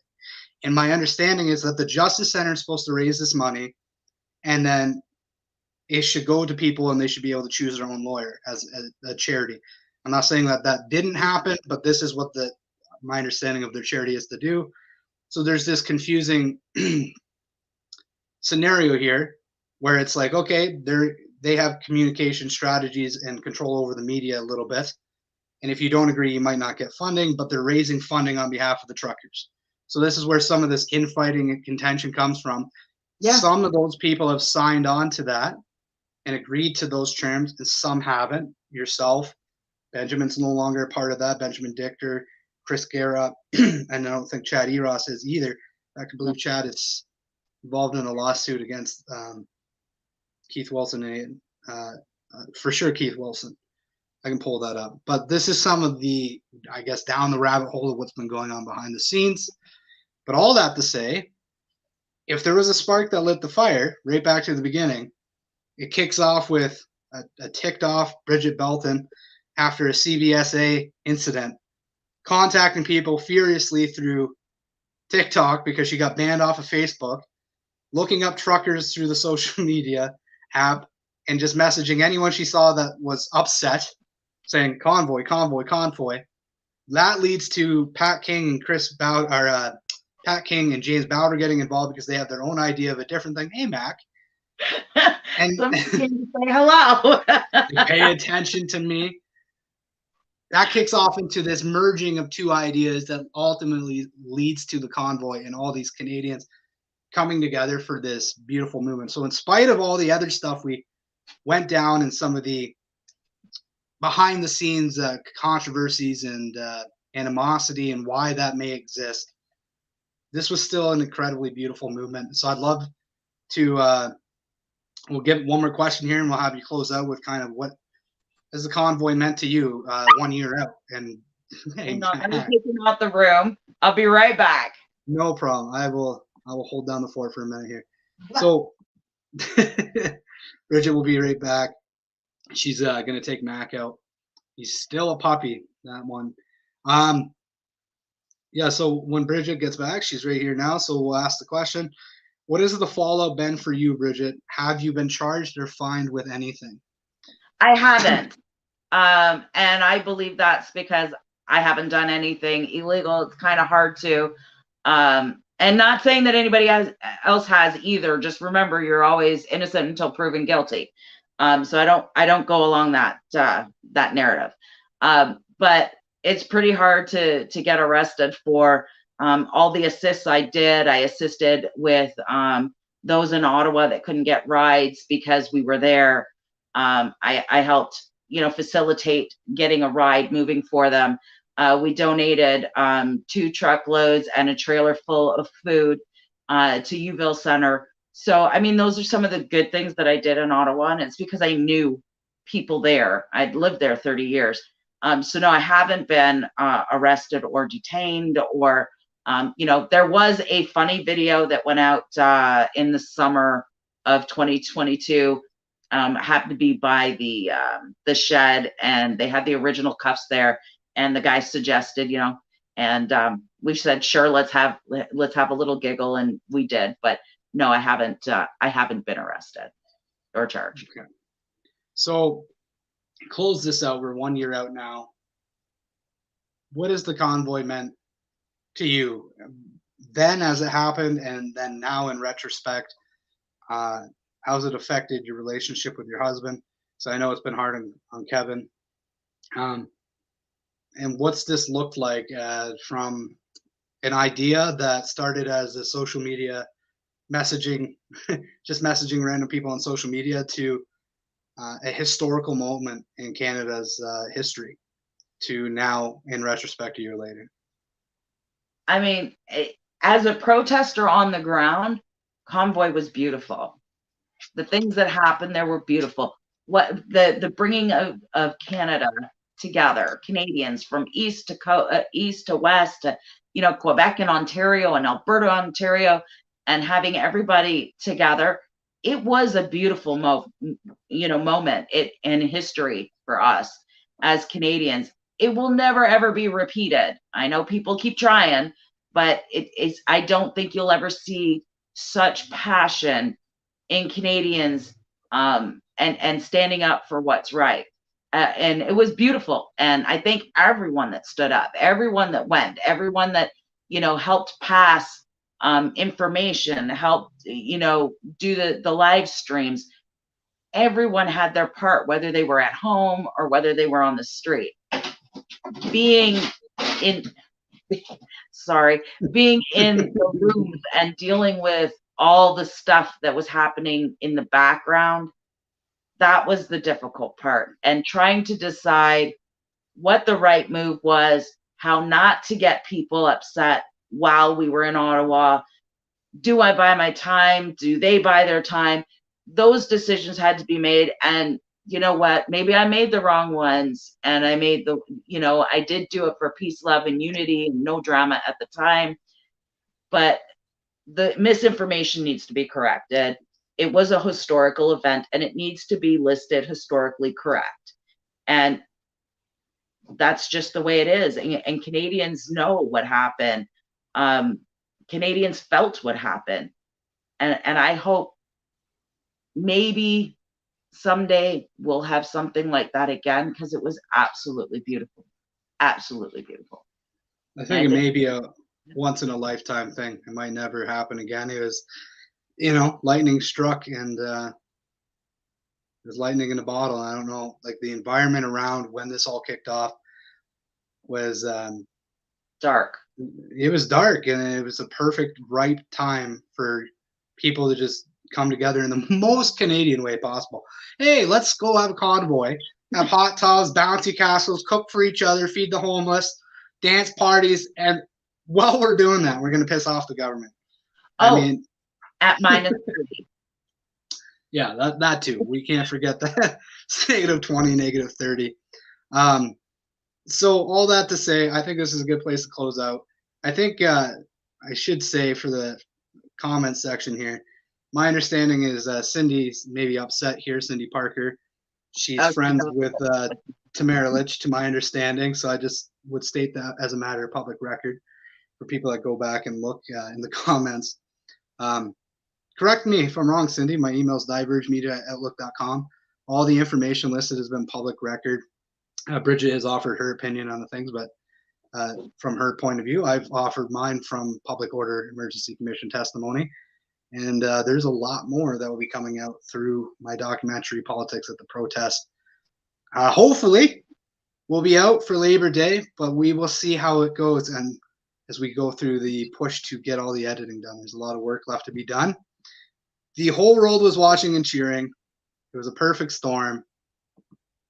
Absolutely beautiful, well-cherished time in our history. Most Canadians don't know this side of the convoy. Okay, so, well, okay, VJ, we'll throw your question in too. Was VJ's book accurate in how it accounted for Bridget's involvement? Like, that's like a little bit of a plug for himself. Just a but little. I think, you know what? I have to say, I've read all the books, and I hate to read. And out of all the books, I think BJ and his team that investigated his book did the best job at investigating. It is the best book of Convoy. It is the most accurate book of Convoy that I have read. And I have read Tamara's book. I've read Andrew's book. I've read Tom's book. I've read Kim's book and BJ's book. So I have yet to read Tom's book, but I've read all of those as well, except for Tom. Yeah, I think he did a fairly good job capturing how people got involved. Seemed to try to take a middle road. On some people, but I'll let it slide. Well, it's written from his perspective, so it's going to be a little different than yours. Yeah, he had a love fest with Tamara still. So I think I'll close out with my favorite quote from Tamara's book, page 139. And then we'll end the interview. There were about 7 police officers there. They had hooked up one of the barricades to the crane, talking on February 10th. And all of a sudden, one big guy just sits down right on it. So I went over to him. I'm just a little person. I'm 5 feet tall and insignificant. This big fella who just plunked himself right here. Went over to this guy, said, "You know, this is a good thing. We have a deal with the city. We're going to move these trucks up to Wellington. This has all been agreed upon. I appreciate what you're doing, but it's not warranted." So he said, "Oh, okay, great." Hops off the barricade and leaves. But when I turned around, I saw a massive crowd of people had appeared. One guy started shoveling snow onto the barricades to stop the police from being able to hook them up to the crane. I tried talking to him down, telling him what we had made this deal, but he was very agitated and talking about vaccines and masks. So it doesn't sound like people on the ground were aware of this deal with the city. So I'm running around in this crowd trying to tell all these people that this is okay and this has been planned and we're working with the city. Okay. But it wasn't working. And then they started chanting freedom. And some of them started singing "Oh Canada." And suddenly, for the first time since I left Medicine Hat, I was scared. Everything around me felt very intense. It felt it could go very badly. I could see how these people could turn in a split second against these police officers if they felt they were being played. I became very concerned for how this was going to go. I had a moment of panic where I thought, we've got to get this under control. We don't want anybody to get hurt. I've seen these things on the news before. I've seen peaceful crowds turn into riots when they're provoked. That's when it became a reality for me, how easily the whole attitude could have changed from one of love and peace to these police officers are trying to screw us over. So I bring all that up to say we've seen the footage. We understand the frustrations of people that were on the ground. There's this arrangement to make a deal. It sounds like the people on the ground weren't aware, as well as board organizers. As they said in Public Order Emergency Commission, they were trying to get buy-in from the truckers, but they were just their own group. They couldn't necessarily get buy-in. They had to try to use their influence. But I bring that up to say peaceful, loving, unity convoy, and I thought it was interesting that she would say, "We've got to get this under control. We don't want to get anybody. We don't want anybody to get hurt." And then compare. She said, "I've seen these things on the news before. I've seen peaceful crowds turn into riots when they're provoked." I thought that was staggering for me to read, considering the number of interviews I've watched where it's described not at all in that way. And I've heard her address this in another interview where she said, "It was just a split second. Just a split second. I thought that. But you wrote it in your book, and I don't see a split second there written after it." But I digress. I got a little kid who's come in to break my interview up. Come here, Nils. And we'll close out. Do you have, you don't, such a frown. Okay. Hi, baby girl. Okay. No, she's okay. She can close out the show. The only thing I have to say is that how are you afraid of people that are singing "Oh Canada"? Yeah. So, I mean, she's describing the environment on the ground at the time. I got another one there. I guess she's so worried about the environment on the ground that she's worried it could turn into a riot. And I just think that part of her perspective deserves a little bit of coverage from the media too. I haven't seen it, but part of a media organization's job is the good, the bad, the ugly. That being said, I wanted to offer you the opportunity to kind of clear up your perspective on things and how things got kicked off. And hopefully we did an okay job of that today. Is there a book in your history? I see a few people. One step at a time. I'll write you your book, Bridget. There you go. See, now you put it out there. See, because we've talked about this, you and I I think that's why you got some really good tidbits out of me, because I was like, well, if he's gonna write my book with me, not for me, because I won't allow that. I'm not that kind of girl. But I'm going to write a manuscript. I'm going to send it to him, and he's going to go, "Oh, God." And then he's going to make it sound all pretty. I think my answer at the time was, I don't even want to think about more work. Something to that effect. It was absolutely. It was like, I don't have time for that. And I'm like, well, that's okay. I don't have time to write a book, but we're going to make it happen. So it's in the works. I don't know how the convoy got started. How did you convince Pat and James to get started on your dates again? No, I'm just laughing at the, we'll get it done. We'll get it done. And then, I wonder how she convinced Pat and James they're going to go with my dates. Because I think so. All right. Well, I mean, they changed to my dates, right? Yeah. They changed to my dates to make their convoy work. So how that all came about, that's not my story. I don't know. I just know that there was a video that they said they would be there on February 14th. I have seen that video after the fact. But yeah, so I just told them, well, those are my dates, change them. And then they convinced us to all work together for one common cause. So, I mean, either way, whichever way you look at it, it was, one huge convoy that, spiraled from a spider web of other things. It doesn't matter how you look at it, but the original convoy to end the mandates was done. It will go down in history. Hopefully this goes a long way to setting kind of the record straight on how things got involved. I think many people have a perception that Tamara kind of kicked it all off. I don't think that's fair to a lot of the other people involved, including Pat. James, even though he had a knucklehead idea with the memorandum of understanding, most people didn't care about any of that. He was okay in trying to organize things, and he definitely brought some people to the table. And so you have to acknowledge the good with the bad, and you can't just rewrite history or re-narrate things to suit your preferred narrative. And that's just not the way journalism is supposed to work. And so, yeah, I mean, people are people. People say silly things, but it doesn't mean like Pat didn't have a big part to play in that. It doesn't mean James didn't have a part to play in that. Chris, yourself kicking it off with text messages. It's, to me, that is a much cooler story than what has been put out, because it just shows how all these different crazy different views of how things should be done came together at the perfect moment in Canadian history, and people put aside all those differences.